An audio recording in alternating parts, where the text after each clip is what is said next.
What's up, everybody? Joe Brown here. This is the Heresy Financial Show, and another one bites the dust. We have yet another fiat currency that has succumbed to hyperinflation. This time, it is the lira in Turkey, which is just now reaching its highest level of inflation since 1998 at 73%. So in this video, we are going to look at number one, what is causing that? Number two, what they are planning to do about it. And then number three, what you can do about it, because this is not where it's going to end. This is yet another domino to fall on the way to every single fiat currency's collapse. Ready? Let's dive in.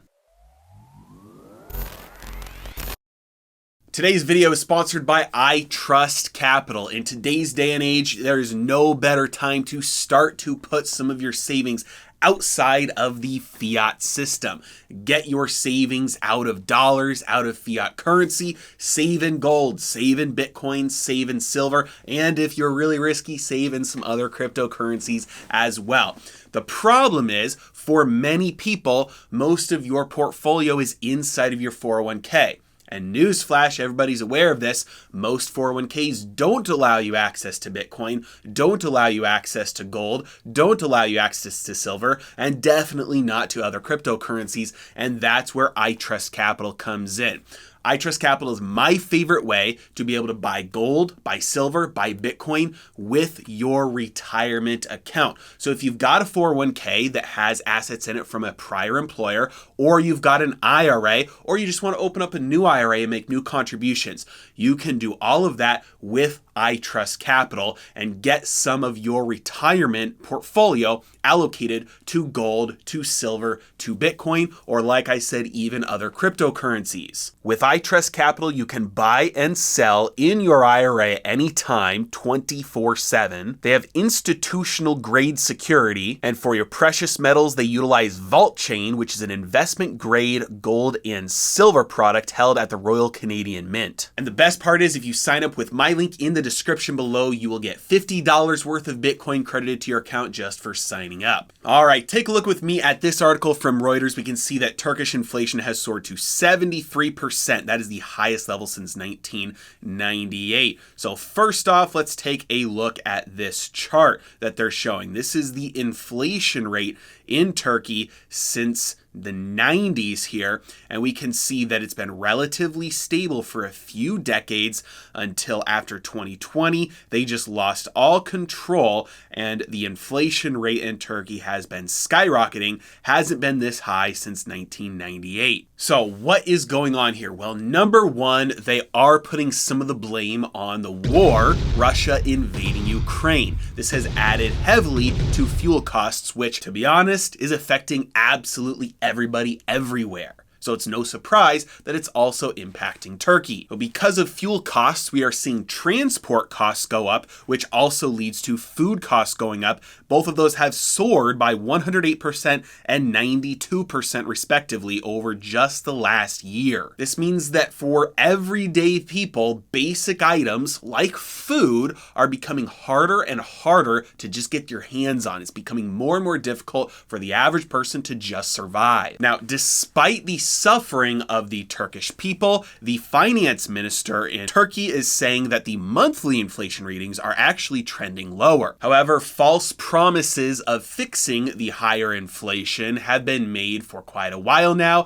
and the inflation is still only getting worse, especially when taking into account the fact that many Turkish people, as shown by polls, don't believe the current inflation data. They believe that the real inflation rate is far higher than the official data. Sounds familiar. And in a move seemingly designed to confirm this suspicion, now the Turkish official data on inflation has stopped publishing the average prices of individual items, and they will only be publishing the index showing changes in the group. Now, many people in Turkey are wondering, what is the plan? And it doesn't look like the plan will be making things better anytime soon, because if you look at the way they plan to approach the high inflation, they're looking to attack it with low interest rates, high production and exports, and a current account surplus. Now let's break that down piece by piece. First of all, low interest rates. Low interest rates are how you stimulate the value of the currency going down, not going up. It increases spending.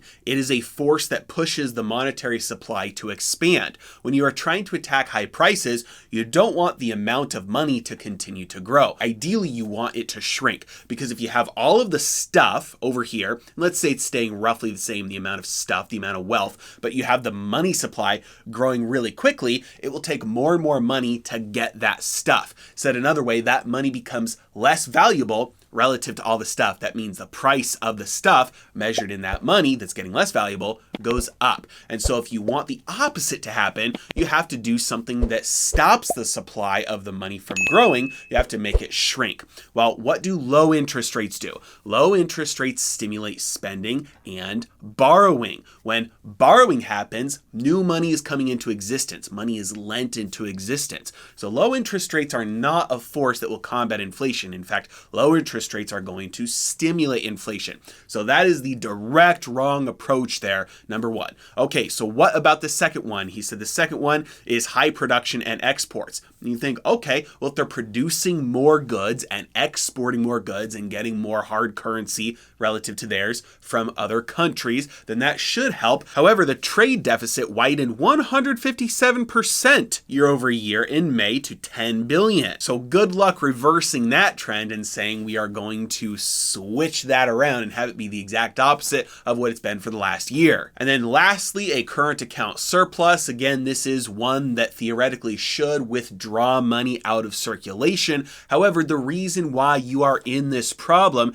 is because there's not enough wealth. You've borrowed too much and you've spent too much. So how long do you think you're going to be able to increase the pain on your constituents, on your society, on your nation by taxing them, pulling money out of circulation, increasing the pain on them right at the same time as they can barely even afford basic necessities? Probably not the most politically popular move in order to try and combat inflation. Is it the right move to combat inflation? Yes, it is a key piece of combating inflation. Spending less as a government and bringing more income in, which usually results from higher taxes. Those two will combat inflation, but they are not the most politically popular thing to do. So for anybody who's not living in Turkey, how does this impact you? Well, a couple of things. Number one, the entire global financial system is incredibly intertwined, especially on the balance sheets of GSIBs. GSIBs are globally systemically important banks. Many of these banks have balance sheets that are 100 times larger than their entire market cap because they have bets placed with currencies and bonds all around the world that are supposed to offset each other, and they make a little bit of money on the spreads in between those trades. But if something unexpected happens, like unexpected hyperinflation in a relatively developed country like Turkey, or you have a collapse of a currency, or you have war, or you have other things happen, you have those problems bleed over onto the balance sheet and cause unexpected losses that could contribute to that currency continuing to get sold off as banks have to pare their losses. So it's far from a guarantee that this will cause problems on the balance sheets of banks all around the world, but it's definitely a possibility. Number two, this is just the latest currency in a long line of fiat currencies that have been tried for thousands of years all throughout history in different cultures, in different government systems all around the world. And guess what? Fiat currencies always fail. There are only a couple left from all of the hundreds of them that have ever been tried throughout history, and the ones that are left that are still running today have all lost over 99% of their purchasing power since inception. And so some people are asking the question right now, looking at what's happening in Turkey and saying, is it possible that that happens here? That's the wrong question to ask. The right question to ask is, how long will it take until what is happening in Turkey right now will happen to me here at home? And in light of that view, understanding, like, we've gone through everything going on in Turkey right now, and it's probably pretty familiar to you, the story that you're seeing. Everything that the government is saying, hey, we're going to try this. The government promises to fix their currency, to combat inflation, the problems that led to it in the first place, the real world consequences of this, which is People can't get their basic necessities. People get poorer. It's harder to access food, clothing, shelter, transportation, basic needs. These are what happen when a country goes through a deleveraging, when they've spent years or decades levering up and borrowing purchasing power from the future, bringing it into the present. They've spent that purchasing power already. It's done. The consequences are going to happen. The question is, will it happen as a deflationary deleveraging or an inflationary deleveraging? And 99 times out of 100, central planners choose an inflationary deleveraging over a deflationary deleveraging because